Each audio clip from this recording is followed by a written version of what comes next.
Hi, today we're taking a look at the Insta360 1R camera and showcasing some sample footage. The three main areas we'll be looking at are stabilization, audio quality, user interface design, and the 360 camera. If you didn't get a chance to check out our in-depth interview with Michael, a VP at Insta360, be sure to check out that one in our past videos. Stabilization. Insta360 is famous for its flow state stabilization on previous products, including the Go and One X. Where Insta360's stabilization shines is that it's post-processed by software, either on your smartphone app or your computer. But does this post-production software stabilization really beat the GoPro in camera stabilization? Let's take a look at some sample footage. As you can see, the flow state stabilization process on your desktop or phone does a pretty decent job at stabilization, with minimal cropping of the image. There is an issue popping up that is present on most EIS,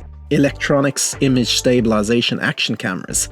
Take a look at this. In non-daylight environments with low or artificial lighting, the camera may blur highlights out. A workaround to this would be to set the shutter speed higher. This should give a sharper picture, but may increase the grain due to high ISO. The downsides. For launch, the Insta360 1R does not feature in-camera stabilization. There is talk that this would be added soon after. However, there are questions. When, if ever, it will be introduced? And if in-camera stabilization is introduced, what will the quality be like? And will it be any match to the GoPro Hero 8 or Hero 9 stabilization? The lack of an in-camera stabilization for the Insta360 1R at launch is a major flaw for those users who don't want the extra workflow of processing their video clips on their phone or desktop before using the video. The GoPro cameras allow you to simply use the stabilized footage straight out of the camera. Our preference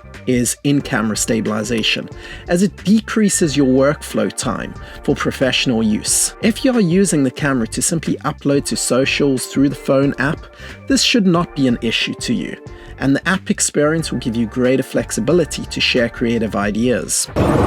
Speak to me. Hi there, testing 1, 2, 3. How do I sound like?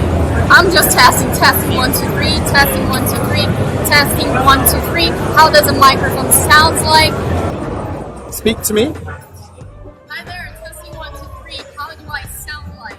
Testing 1, 2, 3. How does a microphone sound like? Speak to me. Hi there, testing 1, 2, 3. How do I sound like?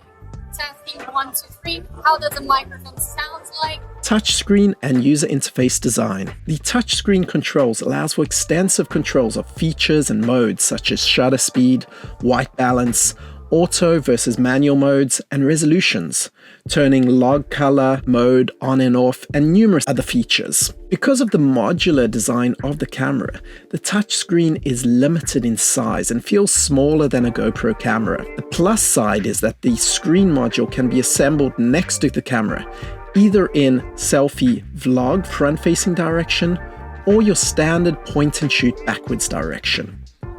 This gives the flexibility to choose their screen direction before shooting, reducing the need for both front and back-facing screens that we find in the Osmo Action and now the GoPro Hero 9. The user interface design of the Insta360 1R is rather lacking and could do with some design thought from a user experience professional. Some of the icons used are not clear to the user as to what they are for, and I'd suggest the addition of text labels under the icons to aid in usability and understandability. In addition, the information architecture and navigation patterns are a little confusing.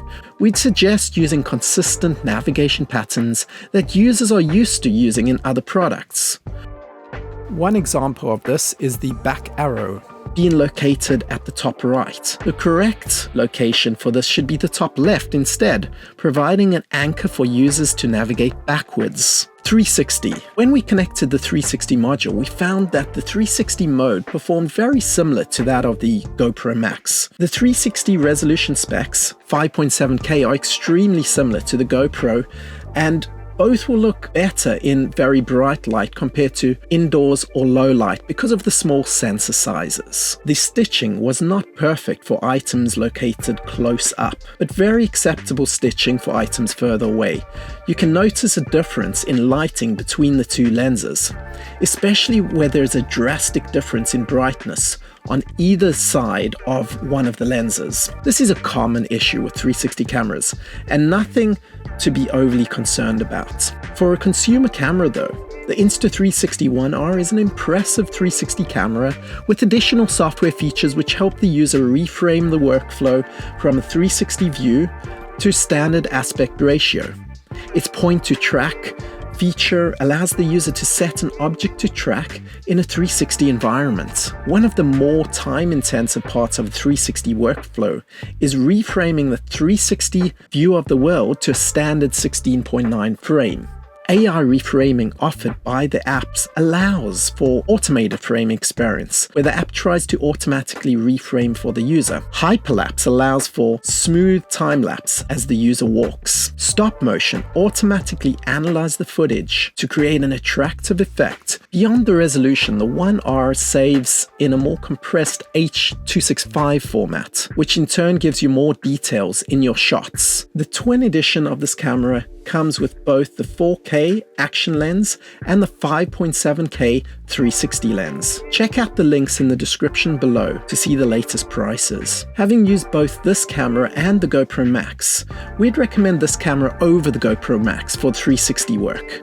Even though the image quality may be comparable, we believe the app workflow experience is slightly better on the Insta360 1R than the GoPro Max. If you simply want a 4K action camera, we'd recommend the GoPro Hero 8 Black over the GoPro Hero 9 Black because of the bugs and the lagging on the GoPro Hero 9, but we'd recommend one of those cameras if you're interested in a 4K action camera. Both of these have exceptional built-in stabilization, very similar to each other. We hope you've enjoyed watching. Be sure to subscribe for other reviews similar to this.